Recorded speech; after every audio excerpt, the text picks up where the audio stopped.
This is the Horse Radio Network.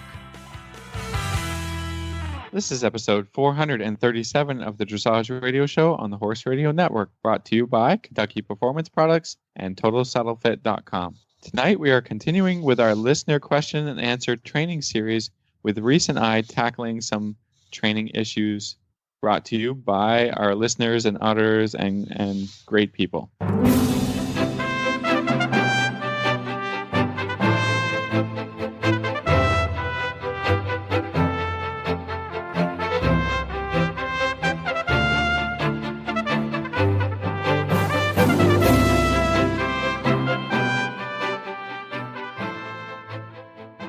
This is Reese Koffler-Stanfield from Georgetown, Kentucky. And this is Philip Parks from Rockwood, Ontario, and you're listening to the Dressage Radio Show. Well, hi, Phil.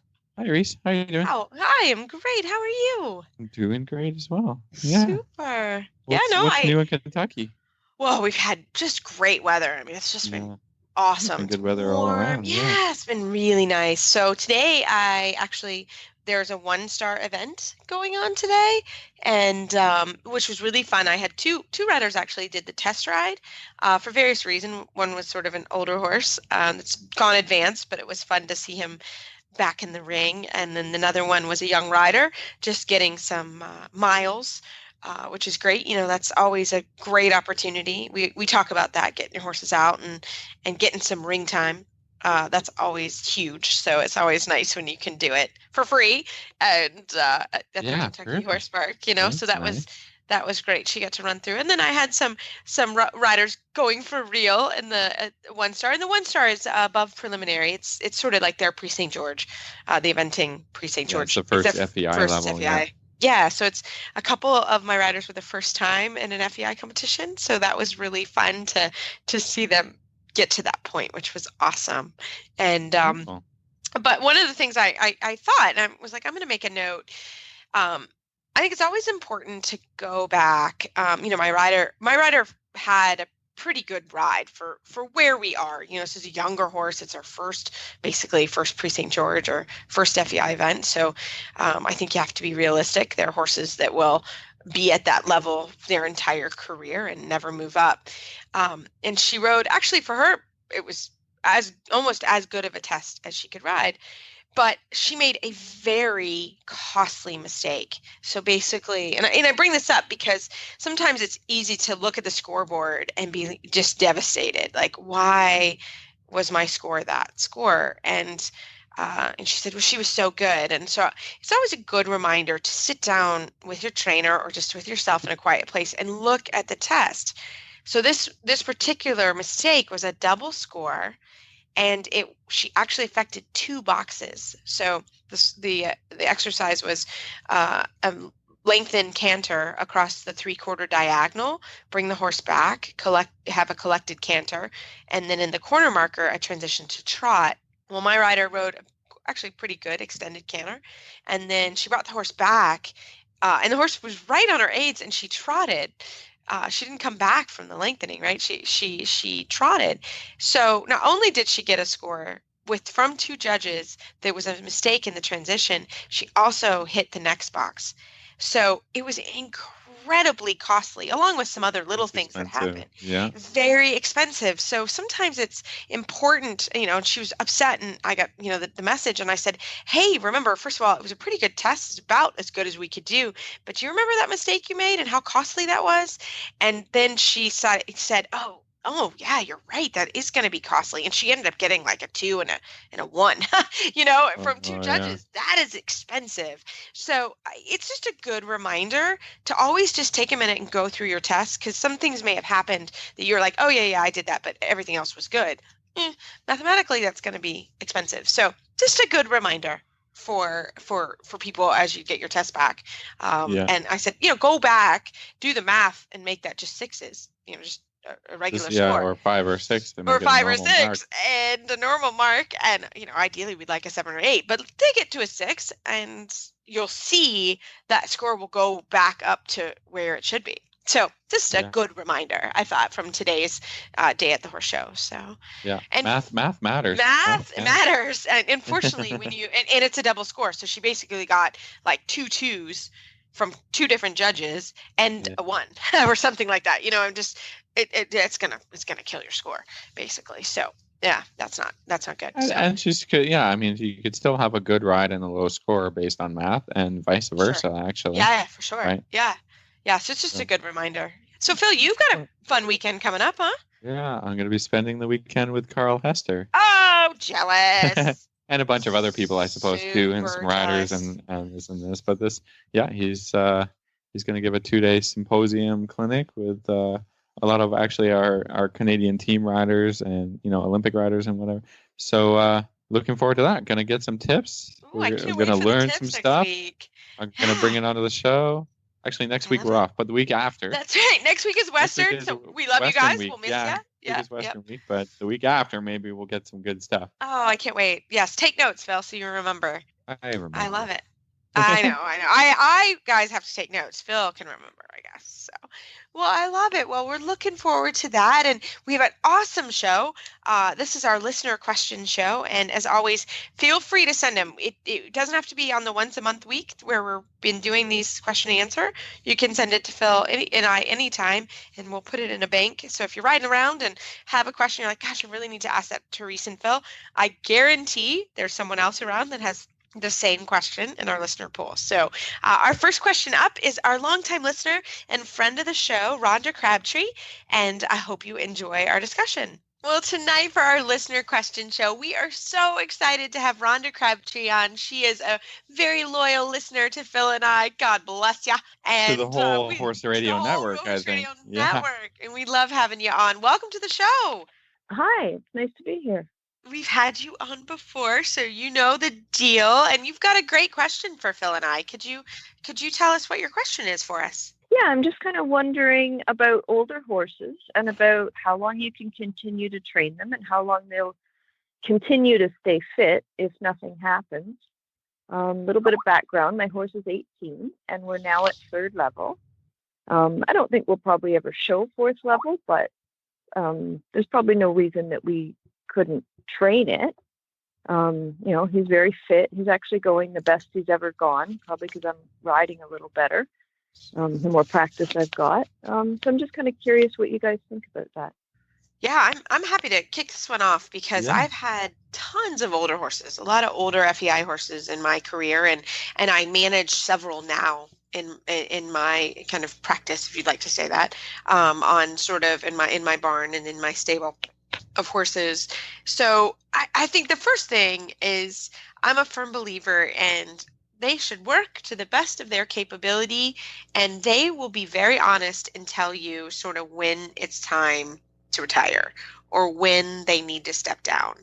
I think you just have to be ready to listen to what they have to say. So like you said, your horse is fit and happy and looks the best that he's ever looked. So my thing would be continue on what you're doing. Are you doing any special maintenance on him or any kind of therapy or what are you doing on him? Yeah, he sees the chiropractor as needed. So sometimes that's twice in a month and sometimes it's every 2 months, depending on what he's doing in the field. And he has a massage probably every 6 weeks. Saddle fitter comes twice a year. And so we always make sure that, we're on top of everything. And I do have a great trainer who's going to see me through all of this as it happens. But, I just like to kind of think ahead. Geez, I think you're doing a fantastic job. I think those are all things that we do on a regular basis. We start when they're, relatively young. I think, as a horse progresses through their career, for me, especially with the massage, the massage won't hurt them. The chiropractor, acupuncture, that's all good stuff and is very helpful for horses of all ages. And, as they get older, they may need, it's kind of like us.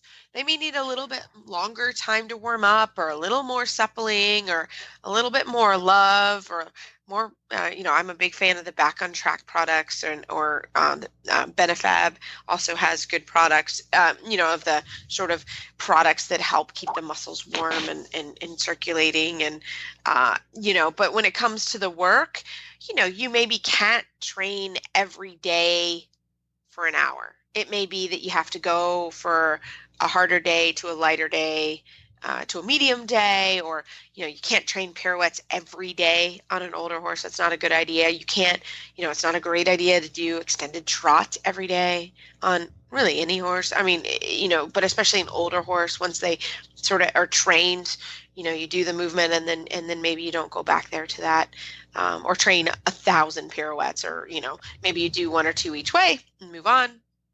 Maybe you don't make them quite as small so they don't have to sit as much, or the angles to the half pass so tight. You can make them a little sweeping, and like with a Grand Prix horse, you don't need to do that. It's 30 meters. They have to go across the ring. It's a heavy, big angle. I wouldn't do that every day. So that's kind of what what we worry about, watch and worry about. But again, if he's happy and going and doing his thing, and you have a great trainer and it sounds like you do all the maintenance on him, I would rock on until he may be 25 and he may tell you, hey, I don't really know, but I wouldn't put he's just 18 and I'm going to turn him out. I'm not a firm believer in that. We worked, my mare, Jamaica, she just, she stepped down. She stepped down to me, and then she went to a young rider, and then she went to sort of a gentle lesson. She was my assistant at the time, wasn't very, just walk, track, canter. She did that for 6 months. And then she now leads my 4-year-old niece around, which she doesn't really like, but I'm kind of also like, I'm sorry, you've got to walk her around once a month around the paddock. You can do that. So, that's what I did with mine is she said, hey, I can't work this hard, but she still wanted to work. Just recently, she said, I like my paddock time. So, that's me. Phil, how about you? Well, I think something to remember about, dressage horses or competition horses in general is that they are very used to the lifestyle of having a lot done with them, and then going to work every day and really looking forward to that. And so I'm always worried that people are like, well, now I'm just going to turn them out, and not all the horses do very well in that situation. So I think that's an important thing to remember, is that just turning them out in the paddock, a lot of horses just don't do well with that. And so I think you could just keep riding in general, even if you're not doing a lot of work with them, even if they, have some issues, you still want to be brushing them. You still want to pay attention to the horses. I think it's really not a good idea to just, do nothing with them at some point. So, and as far as, your horse sounds around it, I think that how I approach these things is that, I make sure that always returning to basics and doing a lot of basics, or even a little bit more walk work, and really spending more time warming up the horse. And then you say, oh, well, he feels really good today. I'm going to try a large quarter pirouette or something. When you're training something like this, you just take more time really thinking a little bit long term, that I'm going to develop the pirouettes a little bit in a longer way, or the tempi changes, and just you can still plug away at the training. You just have to take more time. And then I use these exercises to more diagnose problems and say, okay, if the horse gets a little stiff in the canter pirouette, I might do a few more walk pirouettes, make it really work for me really well, and then attempt the canter pirouette again. So you're not just hammering away at one movement, like Reese said, and not a lot of repetitions of the same thing. Just being a little bit more careful and thoughtful about it, and using the upper level movements to diagnose lower level problems, whether it's bending or straightness, supplement, all of these things that go along the training scale, and just, attempting 1 or 2 pirouettes a week and then maybe building a little bit more to doing a few more over time, just really a long-term goal, long-term plans. And I think the horses are totally fine with that. And really listen to your horse and know when they're tired, it's not a day to push. And when the horse gets a little cranky, you have to listen a little bit more and not just push through that with those problems. But for sure, you just keep on training, and like Reese said, you just listen to your horse, and he'll tell you what's going on. Okay, sounds good. So we'll just keep plugging away and see where we get to. Yes, and we can't wait to stay in touch with us about what's going on. We love it. Yeah, the other thing about the maintenance things, we tend to start them on Adequan. I think that's a product that has shown some positive results if you can get on it earlier enough, because it's a preventative. There's lots of preventative therapies that you can't start once you have a problem. So you got to kind of think ahead with these things, and if you're going to start a commitment to something like that, you have to continue through with it. And these things can be expensive. With a little bit older horse, I've done hyaluronic injections as well that have seemed to help. So I think it just can. Yeah, he does get the HA injections a couple times a year. Yeah, I think that tends to help. I think that's pretty standard. So again, I think it's just open communication with your veterinarian about discussing different therapies, and everybody has a little bit different thoughts on it. So hopefully your vet's up to date on these things, and there's lots of things that can help out with that. Absolutely. Yeah. I've got a couple more. We use the TheraPlate. The horses love it.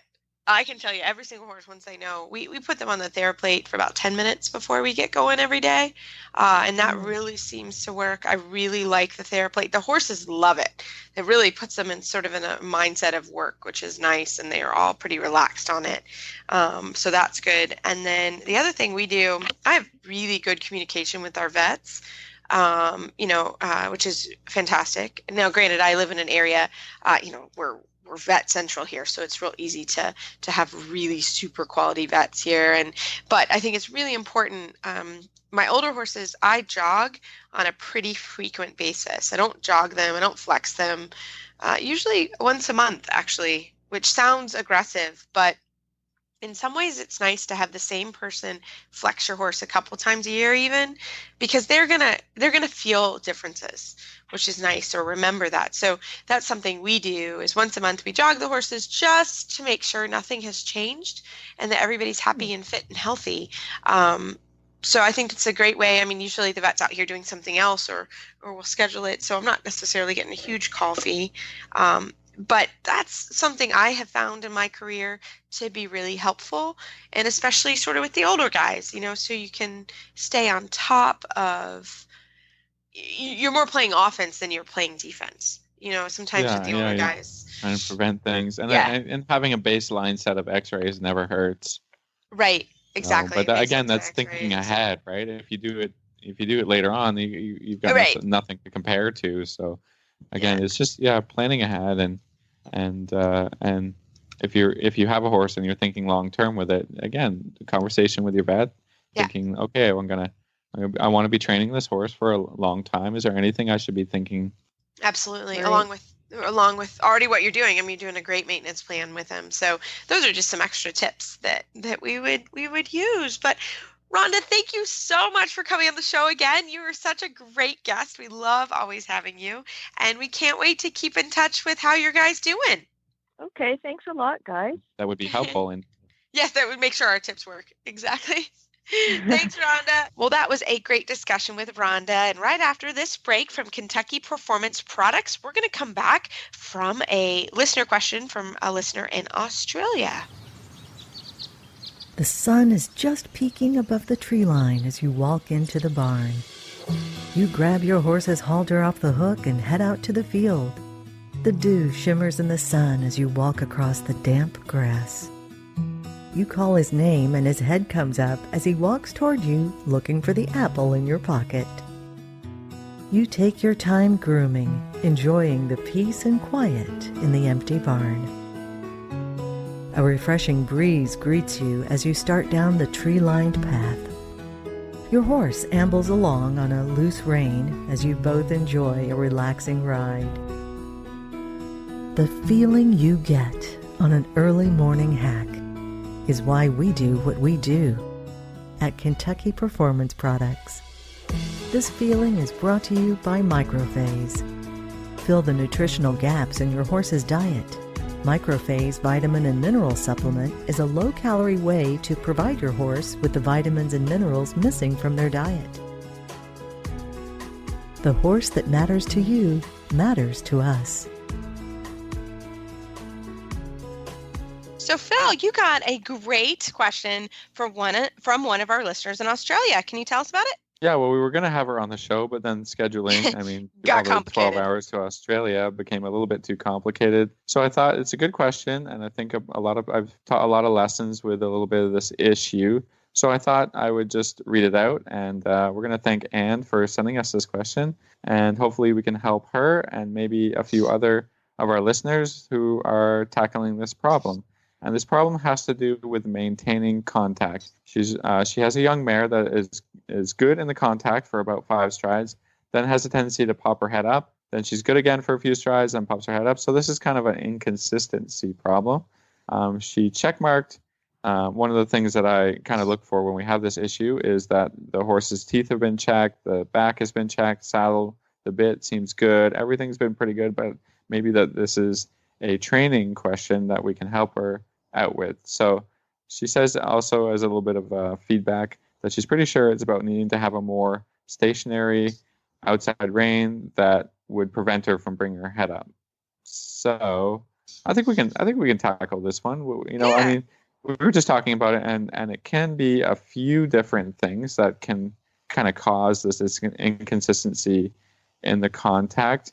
I think for sure that she's already led us to one of them is not enough restriction on the bit, but I think sometimes the bigger one is not enough kind of forward energy or tempo or rhythm. You want to have a really consistent rhythm with a good amount of tempo to it, so the horse is being driven kind of onto the bit rather than having a choice to take the next step. As you're walking or trotting or cantering, you want to keep thinking forward, and pressing that horse so that the connection happens a little bit more naturally from energy rather than a restricting rein. I think that when you get into restricting the horse, it takes a little bit of careful supervision, but you're always going to be a little bit better off if you're riding the horse forward. Even if it's sometimes a little bit more forward than the horse would like to at the time. I think that kind of leads to the right answer a little easier. What do you think, Reese? Any ideas? Yeah, well, and I'm with you. I think it's a very good point. The saddle's been checked, the teeth have been checked. That's super important. Like if I ever see kind of a contact issue coming up, and youngsters are, again, they're learning that. Youngsters are a little bit of a different breed. They get sore sometimes. They get tight. They're growing. And I think there's some level of growing pains. So sometimes with contact, I think you have to be realistic about that. That's one of the things. And I think, Phil, you were right on with answering that. That's been taken care of in this particular question. But I think if you're talking about contact on young horses, that's something you have to think about. The next thing, young horses also have to learn to sort of step laterally into the connection. Also, they have to be through from the back to the front, but they also have to keep the throughness when you ask them to step laterally. So I have some horses, you really work on forward in front of the aids into the sort of the connection or the box of aids, pushing them to the bit. All those things have to happen to make that horse come through. But then you may add in that horse needs to start. They're connected to both reins, but they need to push to the outside rein, and that sort of lateral step and going to the outside rein from your inside leg, and for them bringing their inside hind leg between their two front legs, they struggle with that. And I think that's normal.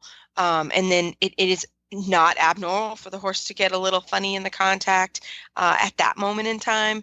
And I think you just have to really think about it and really kind of diagnose, like, is the horse in front of my aids? Do they not understand? Is that kind of playing a role into sort of the unsteadiness in the connection?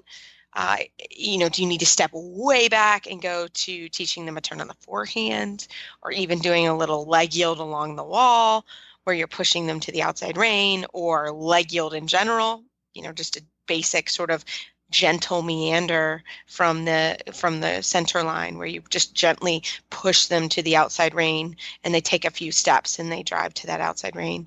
I think that those are all things that you can work on and figure out, but that's a time to ask yourself some questions, also with your own riding. Am I steady? Is the horse pushing to steady contact? Do they understand what's going on? Some horses that I find, we even have to go way back to like lunging with side reins, depending. It's a little bit, this is a hard question because we haven't seen the particular horse. We didn't see a video, so it's hard. But, does the horse even understand what you're asking them to do?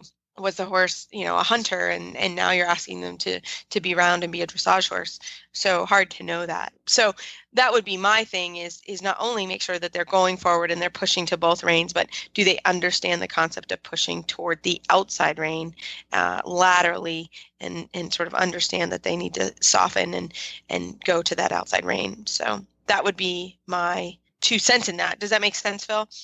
Yeah, I mean, I think this is the part of dressage I think that people struggle with the most is creating the right contact and having the right balance. It's fine lines with, how much leg do you need, how much forward riding do you need, and how much rein restricting do you need. And I think this is the lessons. Like if you're going to take lessons at any point in your riding and training a horse, this is where you do it. This is where it's most valuable to have an experienced person on the ground showing you how to take care of this problem, because without a consistent connection, you can't move forward into more of the test pattern riding and working on transitioning, and these kind of things. So, like you said, it's a really tricky problem because it all things come into play. Rider's balance, rider's use of aids, effectiveness, use of aids, teaching the horse to understand, and then of course a separate thing to look at is just the horse's conformation and how that can be a challenge for making. So when I'm coming to a first lesson or I'm helping somebody with a horse with a connection problem, I first like to take a look at the conformation and decide, okay, what kind of horse is this? A horse that needs to be driven a little extra forward, and where's the training and the time best spent to, even in the first lesson, maybe you're not going to create a better connection, but you're going to be working on things that are going to improve the connection. And only with kind of an experienced eye and somebody who's, taught a lot of horses and trained a lot of horses are you going to be able to move forward, because it takes all the horses are a little bit unique in how they connect to the bridle. And that's where I say conformation. I can look at a horse and say, oh, this is a horse I've had experience, with this type of horse before, whether it's a draft cross or a straight thoroughbred, or, really the warm bloods have a step ahead of some of the other breeds in this way, because they're kind of built a little bit uphill and built for this kind of connecting idea. So it can be a huge challenge. And didn't tell us about the breed of our horse, so it could be a little bit, or we can always take a video. If somebody sends us a video, we can have a little bit better idea and try and describe what's going on. That's kind of helpful for us, but this is again a really tricky problem. It takes experience. It takes a lot of learning and just kind of plugging away at some of the basic exercises, whether it's doing a 20-meter circle or doing a little bit, like you said, a little bit of leg yielding on the circle. Is it a little bit of inside leg to outside rein connection problem? Is it, so tricky for us to answer, but hopefully we can, we talk through it a little bit and we can help. You can always send us a little bit more detailed description about what's going on here and what your horse is like, and a little bit their breed, conformation. That helps. All that information can help us diagnose and develop the issue. Right. Is there anything you want to add there, Reese? No, I think that pretty much covers it from what we know from the video. So, from the question. So I hope that helps everybody. This tip was brought to you by Total Saddle Fit, the shoulder relief girth that Reese and Philip both love. And here's why. The saddle fit solution you have been waiting for is finally here. TotalSaddleFit.com is proud to introduce the Shoulder Relief Girth. This strategically shaped girth actually moves the girth line of your saddle back over 1 inch, thereby freeing your horse's shoulders from the saddle. Traditional girths pull saddles up against a horse's shoulders and often over the top of the shoulders. The Shoulder Relief Girth's recessed ends allow for the billets to buckle into the girth farther back to give your horse unparalleled freedom of motion. We are so certain that your saddle will fit better and your horse will be more comfortable that for a limited time we are offering a 30-day, 110% money-back guarantee. If you are not totally satisfied with your shoulder relief girth, send it back for a full refund plus 10% of the purchase price. Don't wait. Order now for the best saddle fit solution available. At TotalSaddleFit.com. Visit TotalSaddleFit.com.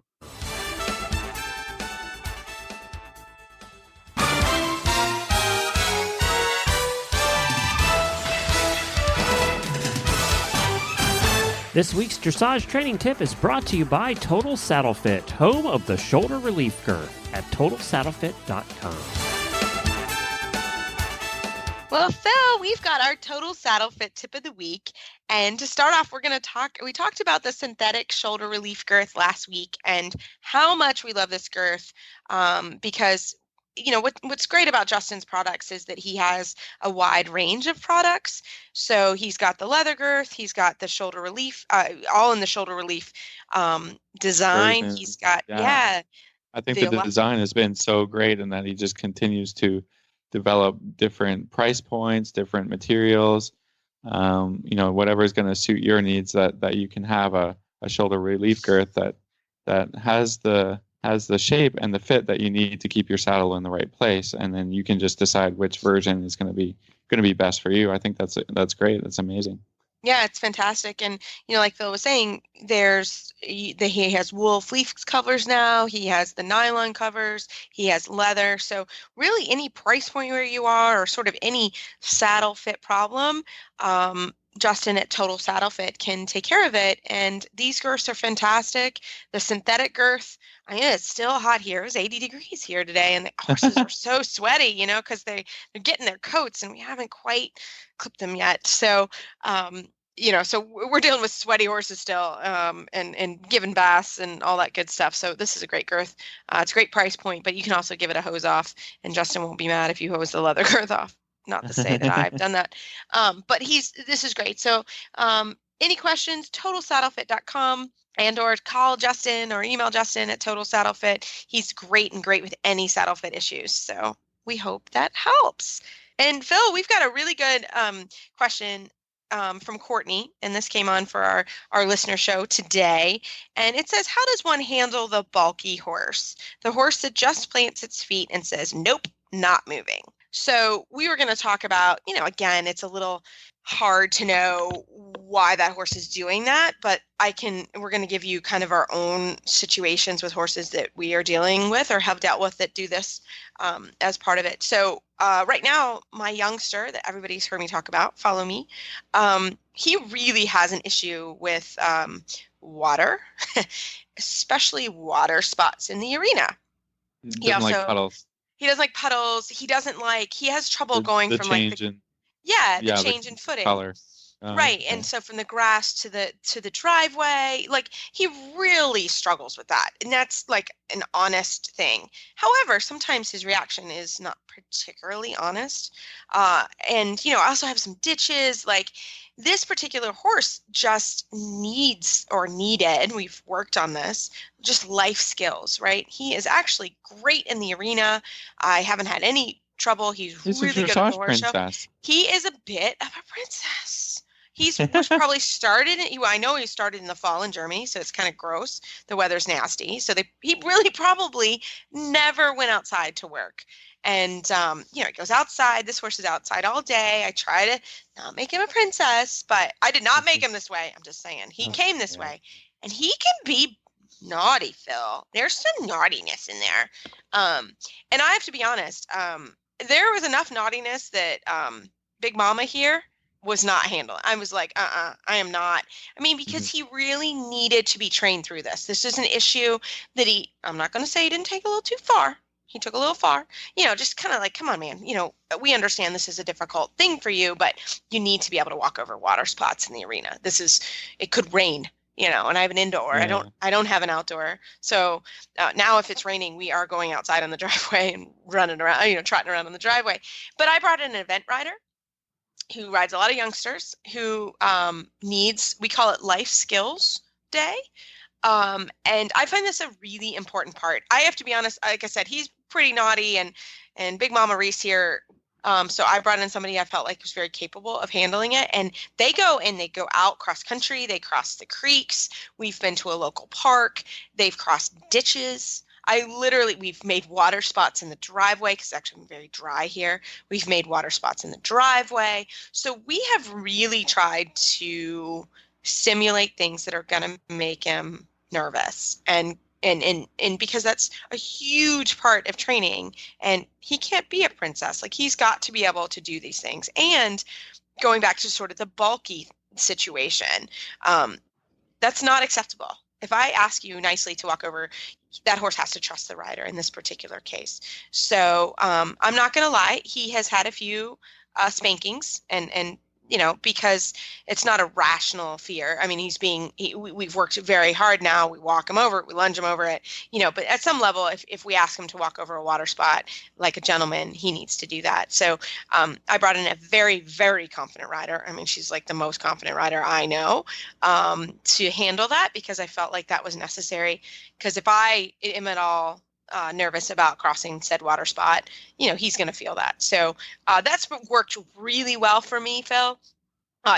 Phil's obviously significantly braver than I am, but I think it's important though that, the horses have all kinds of skills, right? They can't just be dressage horses. And, if I ask him to walk over a ditch that's safe, he doesn't walk over a ditch. Like, you can't say no. So that's, I think part of it is being able to assess what the problem is, and with a water spot, it's very easy to figure, okay, he doesn't like this, this is how we work through it. I mean, if it's a horse that just, is working along, okay, happy, and then stops, and, like I have horses, and once in a while, the timer runs out, and they sort of are done. They want to, or, they're very good 3-year-olds, and then they want to challenge the rider a little bit, more when they're 4, or whether it is a horse that you've never, not a lot of experience, been backed a few times and then tries it on, like there's all these different situations, and every horse comes with their own experience and their own personality. And so there's no easy, quick solution to, what works for one horse doesn't work for another horse. And so it makes this problem a little bit hard to diagnose and just say, do this, and then it's done, right? Because that's not the case. But if I have a horse that is a bit of a quitter, I will do more lunging with it, and I will lunge with the on a little bit tighter circle, and I can train the horse to react from a tap on from the whip. So I know a lot of people lunging just like to use the noise and the lash, to lunge on a big circle and sort of chase the horse. What I like to do from the ground, and some 3-year-olds I will do this more with, because they're a little bit, I'm going to say a little bit lazy, or a little bit in this way that they have that look in their eye, like, okay, I'm going to quit. And so I have to, use my voice and use a training technique that I can transfer to the saddle. And in this way, if I have that lunge whip, I can step far away from the horse, just in case they decide to go backwards, or they decide to kick or whatever, that I'm not standing, with a dressage whip or a PF whip right there. I mean, and so I've got enough distance, and the horse, on the lunge line, will say, "We'll just stop," and I'm not moving forward. Then I ask them to move forward with my voice, the click, walk, trot, whatever, and then I give the tap with a whip.